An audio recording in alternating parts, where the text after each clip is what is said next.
time has now evolved and grown over the years, so like it's more mature, or and that was really innocent, I do or feel that there was a definite innocence about it. And there was also an energy that like, I'll probably never recapture. It's an energy of like so like the only like trying to stay positive and stay focused during times of grief. Like you don't really wish that on anyone, but it's a really unique time because as sad and and low you get, you get this really extreme aliveness of like knowing how temporary everything is, Mhm. really firsthand knowing. And it's something that I'll probably never capture again because that was such an unexpected thing. And now it's like the maturity you're talking about might come more in the form of just like, you know, living that way without having to lose someone, or Mhm. trying to keep that in your mind, like kind of trying to remember death and remember like seasons and remember that everything's passing through right now and how temporary all this art is. Like I don't think I had that wisdom when I was making that album. I thought that I was making some like eternal thing that's going to represent my life, and then you see that time just passes and like it's so temporary. Like I'm gonna die, and then all this stuff's just gonna be nothing. It's gonna be like files on a computer somewhere, and the physical things are gonna just burn away one day. So it just all kind of becomes like this. It kind of frees you from the seriousness of it at the same time because you're like, well, why not make all this shit? Because it's just fun. Well, it's interesting you said that too, because that's something that I always felt like putting myself out there, and if it sucks, it sucks. I mean, it just shows like at least I did something. I tried, Yeah. and and then sometimes you find like, hey, you know what? That was really cool. I'm glad I did that. And I do believe though that there may be something more than just that. I believe that even doing this podcast, or just doing whatever we're really passionate about, it affects the world, even if people don't know about it. Yeah. Consciously wise, I do. I have that feeling. Like there's people who just do the most beautiful things in a room and no one knows about it, and they're affecting the world in such ways eventually I believe will reflect back at them and be like, wow. Yeah. Yeah. So I wouldn't say that this is all gonna be Well, lost. what I mean by that is that it really means the most to me. Mm-hmm. Like it's just kind of represent, it's like a journal. Some people will be affected by my journal, and but not for long. They're gonna have their own journal. Hopefully everyone just has their own journal. So like really the biggest audience is yourself. So when you're saying like, oh, maybe I put something out and it sucks, I mean, it's really not that language itself is just something happening internal that really there is no sucking. We know that. I mean, there's nothing. There couldn't be an expression of this that isn't just perfect. So really, like just life, like waking up in the morning, taking a breath, going to the bathroom, eating something. Like it's always happening. It's always this like work of art that we're watching. So taking like this little thing where like I release an album is really no different than any of that. It's just maybe it seems to reach more people, but like if you really want to get down to it, I would say like what does it mean to reach people? Like why do I have to reach anyone, if we're all connected by nature and whatever. I mean, there's a lot of ways that could go. But I don't know. Well, no, I agree with that. Yeah. I mean, the hardest thing is to see that we are all like reflections of one, really one, whether you believe in God, the universe, source, whatever you want to call it. I mean, we're connected by Yeah. something.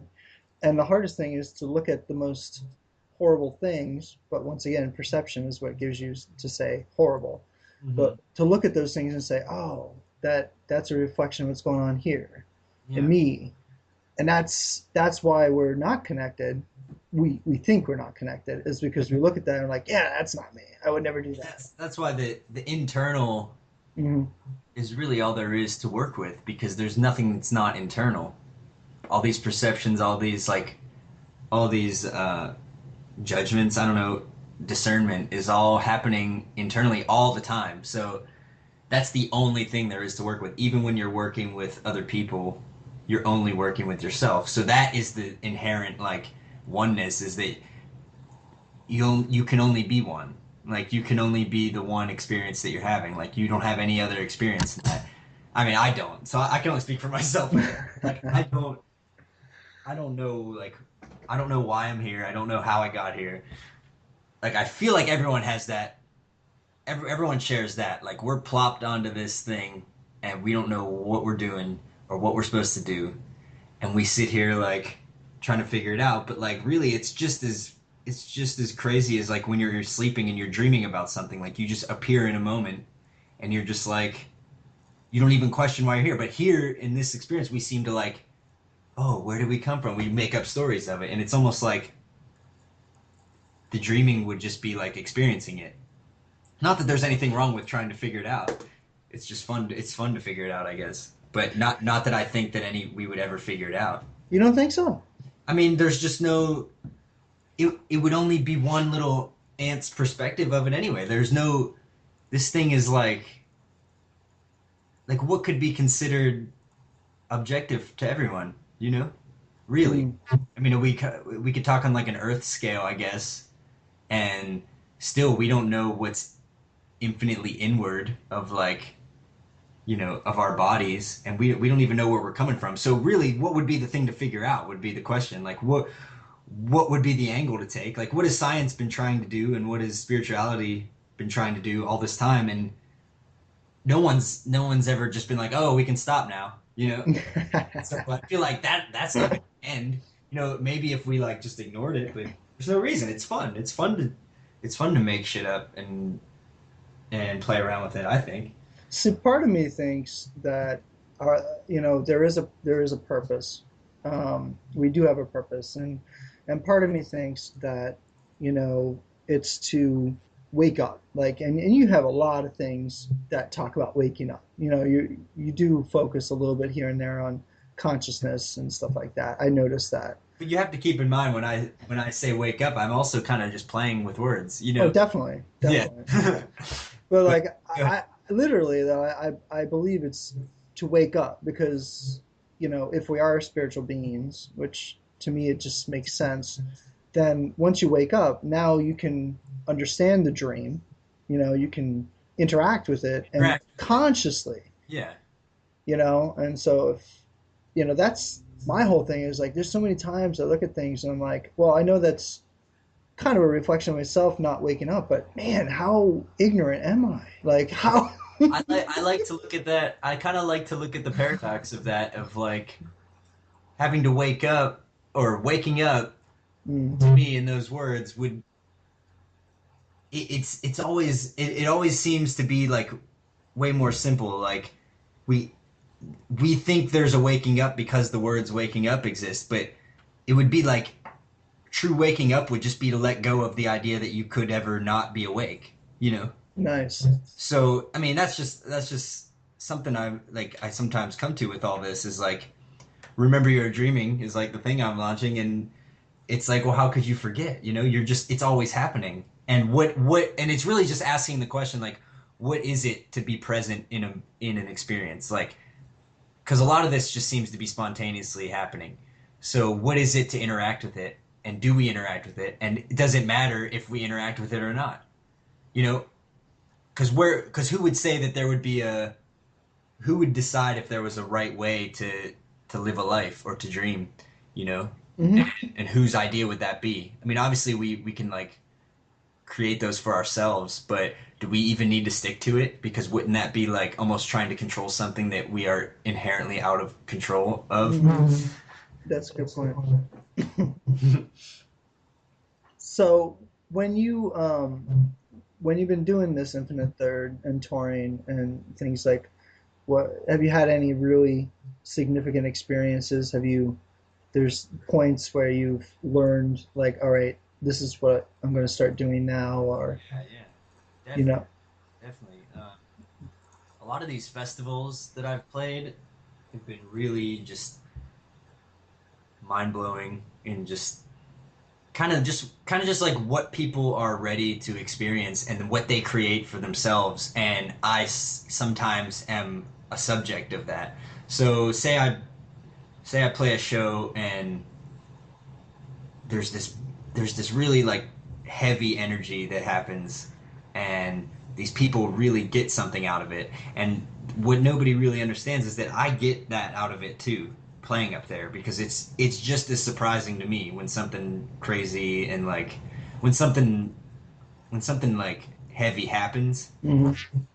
We're all making that together, and I feel that way about all musicians, all artists. Like the audience and the performer can't exist without each other, you know.